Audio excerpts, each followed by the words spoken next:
Какой прок в крыльях, если ты не чувствуешь на них дуновение ветра? Это скульптура мексиканского автора Хорхе Марина «Ветер».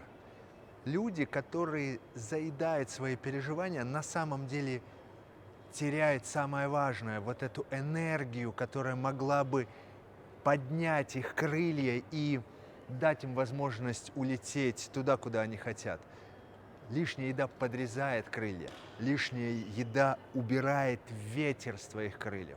Поэтому, если вы хотите действительно почувствовать энергию и поиметь смелость и наглость жить так, как вы хотите, способ очень простой.